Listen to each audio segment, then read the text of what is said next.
Wisdom will praise herself, and will glory in the midst of her people.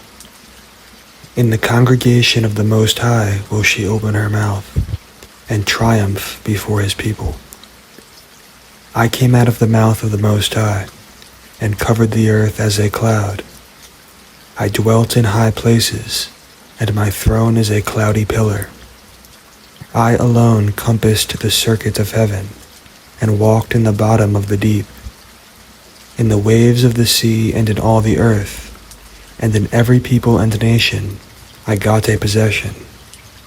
With all these I sought rest, and in whose inheritance will I abide?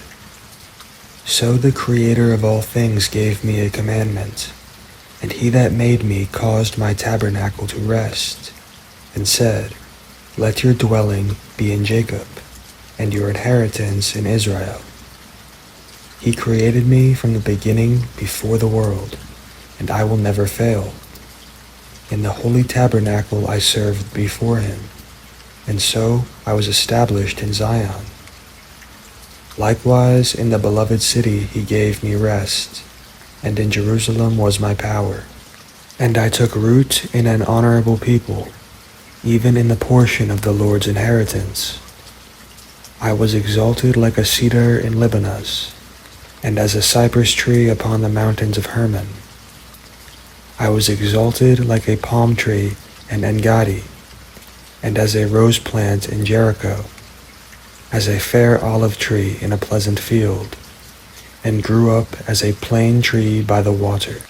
I gave a sweet smell like cinnamon and aspalathus, and I yielded a pleasant odor like the best myrrh, as galbanum and onyx and sweet storax, and as the fume of frankincense in the tabernacle. As the turpentine tree I stretched out my branches, and my branches are the branches of honor and grace. As the vine I brought forth pleasant savor, and my flowers are the fruit of honor and riches. I am the mother of fair love, and fear and knowledge, and holy hope. I therefore, being eternal, am given to all my children that are named of him. Come to me, all you that are desirous of me, and fill yourselves with my fruits. For my memorial is sweeter than honey, and my inheritance than the honeycomb.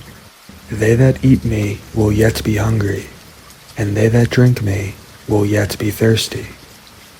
He that obeys me will never be confounded, and they that work by me will not do amiss. All these things are in the book of the covenant of the Most High God, even the law that Moses commanded for a heritage to the congregations of Jacob. Faint not to be strong in the Lord, that he may confirm you. Cleave to him, for the Lord Almighty is God alone, and beside him there is no other Savior. He fills all things with his wisdom, as Physon and as Tigris in the time of the new fruits. He makes the understanding to abound like Euphrates, and as Jordan in the time of the harvest. He makes the doctrine of knowledge appear as the light, and as Gion in the time of vintage. The first man knew her not perfectly, no more will the last find her out. For her thoughts are more than the sea, and her counsels profounder than the great deep. I also came out as a brook from a river, and as a conduit into a garden. I said, I will water my best garden, and will water abundantly my garden bed. And lo, my brook became a river, and my river became a sea. I will yet make doctrine to shine as the morning, and will send forth her light afar off. I will yet pour out doctrine as prophecy, and leave it to all ages forever. Behold that I have not labored for myself only, but for all them that seek wisdom. In 3 things I was beautified, and stood up beautiful both before God and men: the unity of brethren, the love of neighbors, a man and wife that agree together. 3 sorts of men my soul hates, and I am greatly offended at their life. A poor man that is proud, a rich man that is a liar, and an old adulterer that dotes. If you have gathered nothing in your youth, how can you find anything in your age? Oh, how comely a thing is judgment for gray hairs, and for ancient men to know counsel. Oh, how comely is the wisdom of old men, and understanding and counsel to men of honor. Much experience is the crown of old men, and the fear of God is their glory.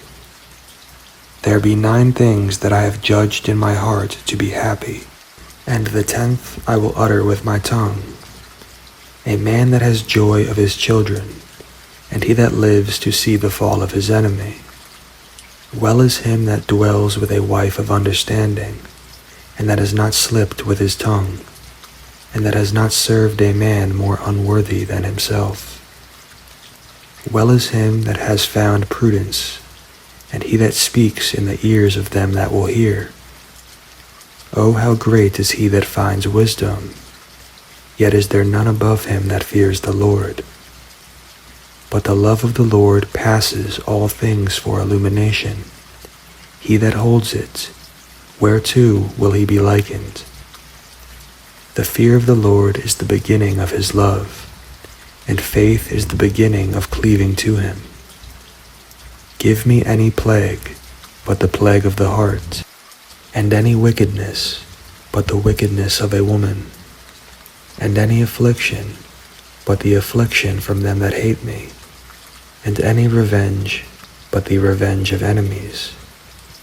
There is no head above the head of a serpent, and there is no wrath above the wrath of an enemy. I had rather dwell with a lion and a dragon than to keep house with a wicked woman. The wickedness of a woman changes her face, and darkens her countenance like sackcloth. Her husband will sit among his neighbors, and when he hears it will sigh bitterly. All wickedness is but little to the wickedness of a woman. Let the portion of a sinner fall upon her. As the climbing up a sandy way is to the feet of the aged, so is a wife full of words to a quiet man. Stumble not at the beauty of a woman, and desire her not for pleasure. A woman, if she maintain her husband, is full of anger, impudence, and much reproach. A wicked woman abates the courage, makes a heavy countenance and a wounded heart. A woman that will not comfort her husband in distress makes weak hands and feeble knees. Of the woman came the beginning of sin, and through her we all die. Give the water no passage, neither a wicked woman liberty to gad abroad. If she go not as you would have her, cut her off from your flesh, and give her a bill of divorce, and let her go. Blessed is the man that has a virtuous wife, for the number of his days will be double. A virtuous woman rejoices her husband, and he will fulfill the years of his life in peace. A good wife is a good portion, that will be given in the portion of them that fear the Lord. Whether a man be rich or poor, if he have a good heart toward the Lord, he will at all times rejoice with a cheerful countenance. There be 3 things that my heart fears, and for the 4th I was sore afraid: the slander of a city, the gathering together of an unruly multitude, and a false accusation. All these are worse than death. But a grief of a heart and sorrow is a woman that is jealous over another woman, and a scourge of the tongue that communicates withal. An evil wife is a yoke shaken to and fro. He that has hold of her is as though he held a scorpion. A drunken woman and a gatter abroad cause great anger, and she will not cover her own shame. The whoredom of a woman may be known in her haughty looks and eyelids. If your daughter be shameless, keep her in straitly, lest she abuse herself through overmuch liberty.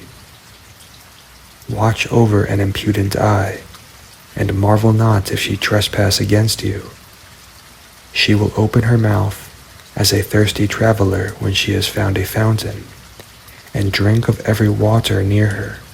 By every hedge will she sit down, and open her quiver against every arrow. The grace of a wife delights her husband, and her discretion will fatten his bones. A silent and loving woman is a gift of the Lord, and there is nothing so much worth as a mind well instructed. A shamefaced and faithful woman is a double grace, and her continent mind cannot be valued. As the sun when it arises in the high heaven, so is the beauty of a good wife in the ordering of her house. As the clear light is upon the holy candlestick, so is the beauty of the face in ripe age. As the golden pillars are upon the sockets of silver, so are the fair feet with a constant heart. My son, keep the flower of your age sound, and give not your strength to strangers. When you have gotten a fruitful possession through all the field, sow it with your own seed, trusting in the goodness of your stock. So your race that you leave will be magnified, having the confidence of their good descent. A harlot will be accounted as spit, but a married woman is a tower against death to her husband. A wicked woman is given as a portion to a wicked man, but a godly woman is given to him that fears the Lord. A dishonest woman contemns shame, but an honest woman will reverence her husband. A shameless woman will be counted as a dog, but she that is shamefaced will fear the Lord. A woman that honors her husband will be judged wise of all, but she that dishonors him in her pride will be counted ungodly of all. A loud crying woman and a scold will be sought out to drive away the enemies.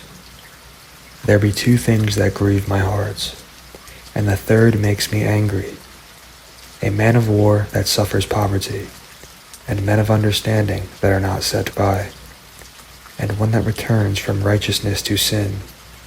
The Lord prepares such a one for the sword. A merchant will hardly keep himself from doing wrong, and a huckster will not be made free from sin.